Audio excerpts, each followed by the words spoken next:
So if you're getting client leads but not enough bookings, then this is almost always the reason. So most cleaning companies out there will follow up once or twice with new leads and then give up. But usually the cleaning company that books that client eventually will be the one that's followed up better. It's followed up repeatedly and followed up on different channels. So good marketing is not only figuring out where you want to advertise your services, which channels or which websites, it's also about how good your follow-up process is. So in today's video, I want to take you through the exact follow-up system we've used with hundreds of cleaning companies that we've worked with over the years. And if you follow these steps, you will maximize your close rate from lead to book client, and ultimately you will grow your cleaning business quicker. So let's dive straight into it. So first of all, we need to figure out what our main calls to action are. And generally with cleaning companies, they want to be either calling us or filling out a quote request form that gets emailed to us. So these are our two main calls to action. So let's start firstly with the inbound calls. So the inbound calls are the highest quality inquiries that you can get. So generally we want to try and get our potential clients on the phone if possible. And the reason for that is that we want to try to build some trust with that new client. Usually the client's not used our services before, they've just come across us online. So, at its core, they are trusting us with their home. So we need to get them on the phone, we need to answer questions, tell them a bit more about what we do. And building that trust is a huge step in getting those clients to potentially go ahead and book service with us. So if an inbound call comes in, usually the approach I take is I tell people not to reveal your price upfront too early. Generally in this industry, I find that cleaning companies set their prices too low. We want to set our prices higher. We need to make sure that as we grow the business and invest in marketing and virtual assistants and running recruitment ads, that we've got enough left over to further invest in our business as well as pay ourselves handsomely as the business owner. So we need to make sure that our prices are set high. So usually the call script I would recommend is that, you can have some informal chit chat with the client at the beginning. You can ask them, why they're looking to hire a cleaning company. Maybe they're switching from another company to yours. Maybe they were unhappy with their previous cleaning company. Maybe they've just moved into the area. Build a bit of trust, a bit of rapport, and then you can tell them a bit more about your services. You can tell them why your services are better. As I talk about in other videos on my channel, we really want to figure out a niche. Maybe we focus on eco-friendly cleaning products, or maybe we only work with the very best cleaners out there. You can talk to your client a bit more about what you do. And then only at the end do you reveal your price, because this is a mistake I see many people make, is that you'll get a potential client calling lots of different cleaning companies asking for prices, and they'll take a price from down the road and then on the other end of town. And then if they simply ask for your price and you give it and you don't give them any information about your services, because your prices are likely to be higher than everyone else, often those clients will go with the lower priced option. So we want to reveal our price at the end. So the other thing to consider when you've got these clients on the phone is that, you'll get these clients that are fantastic. You have a really good conversation. The client wants to move forward and, book service. And really what you want to do is try and book them on the phone there and then. So if you're using a scheduling software like ZenMaid or Booking Koala, you can bring up your availability and you can say, okay, we've got a slot available on Tuesday at 9 a.m. Would you like to book service? And they say yes. And then you can go in, enter the client's details and enter their card details to secure that booking. So these scheduling softwares will be integrated with Stripe, which is a payment processor, and that securely retains those clients' card details. And the best thing about this is you're not messing about with cash payments or checks. The client will get auto billed after the clean completes. So book them there and then on the phone. Sometimes you'll get people that you speak to saying, that's great, I'm going to just speak to my partner, or I'm going to call up some other cleaning companies. And really you want to try to avoid this as much as possible, because often what will happen is once the call finishes, the likelihood of you booking that client is going to be far less. You're far less likely to follow up with them and book them subsequently.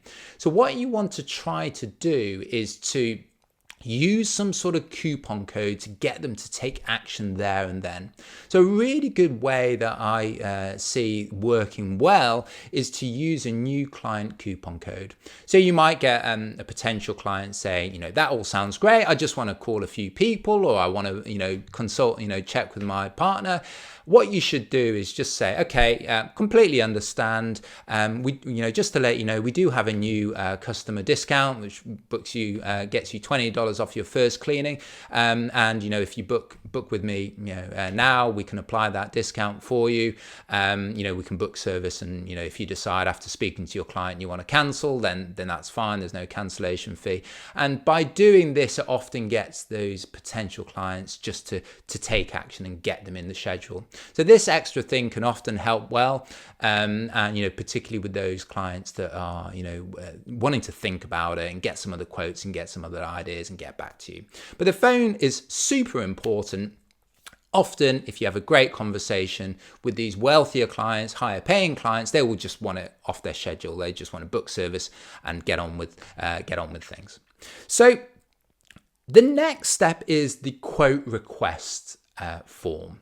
So usually the way that I recommend or advise my clients is that they want to use a short quote request form on their website rather than an online booking form on their website.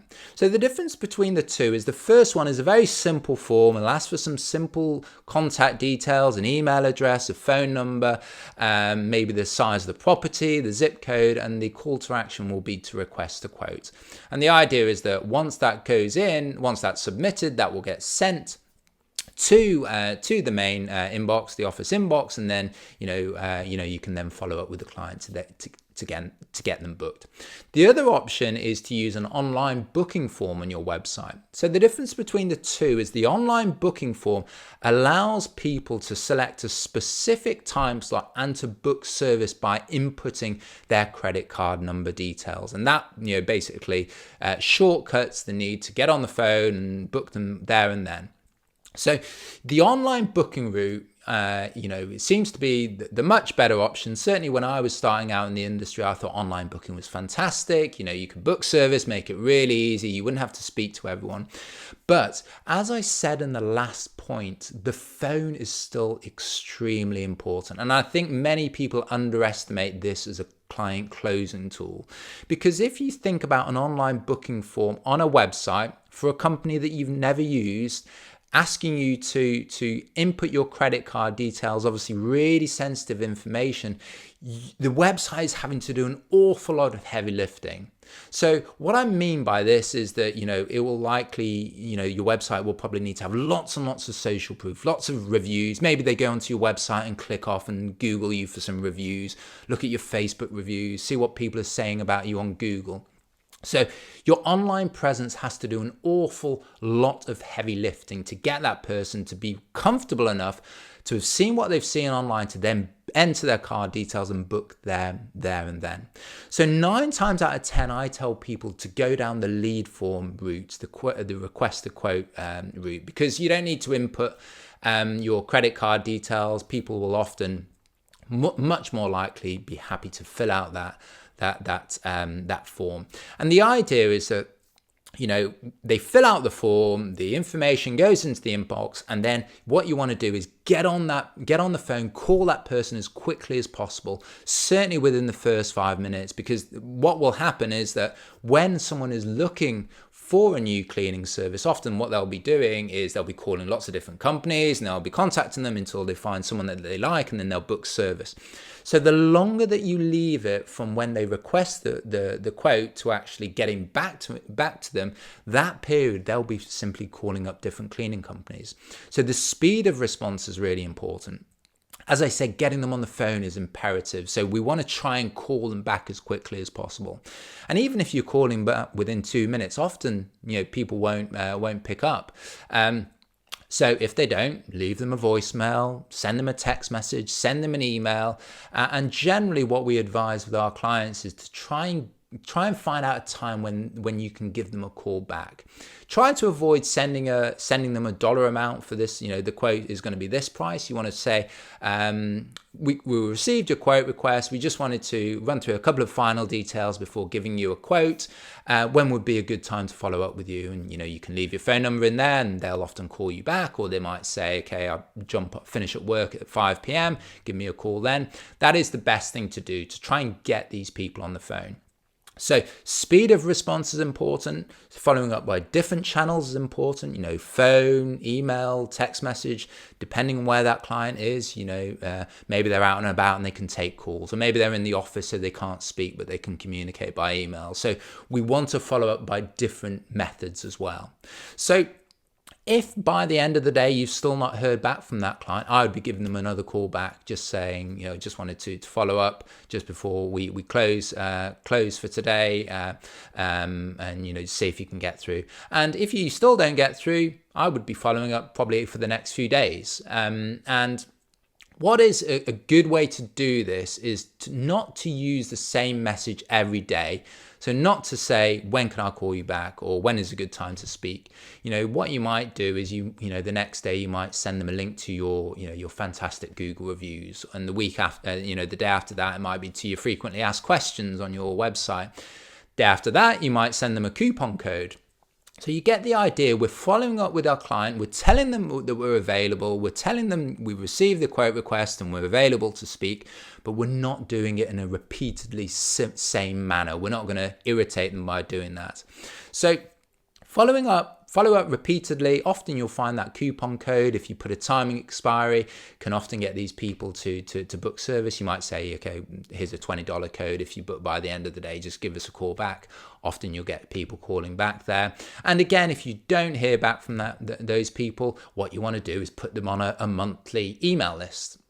And if you're using a CRM like High Level, this makes following up with non-converted leads very easy. You can put these people on a monthly email newsletter. You might, for example, one month send them, tips for deep cleaning your property.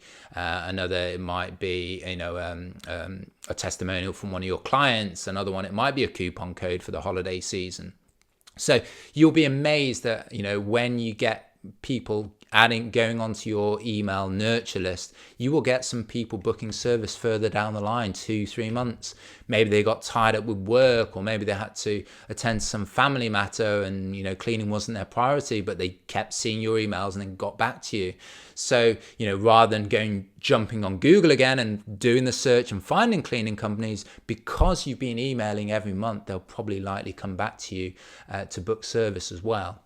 So following up, not only speed of response, not only by different channels, but also repeatedly over those next few days is really, really important as well. So as I said, good marketing is all about not only finding which channels are best, but also the follow-up system. And I think once you get these two things in place, really, really set down, you're just going to maximize the number of booked clients you get from your leads. And this is what we do at our marketing agency, Project 83. We work with over 50 cleaning companies all around the world on their marketing. So if you're interested in finding a bit more about what we do, I'll leave a link in the description below. So in this next video, I'm going to talk about a bit more about the 5 best marketing strategies I think that are there in 2026. If you take what you've learned from today's video and apply it in the next video, you're going to get a lot of the foundations right. You'll maximize the number of leads that are booking over to clients, and ultimately your cleaning business will start accelerating. So I'll see you on the next one.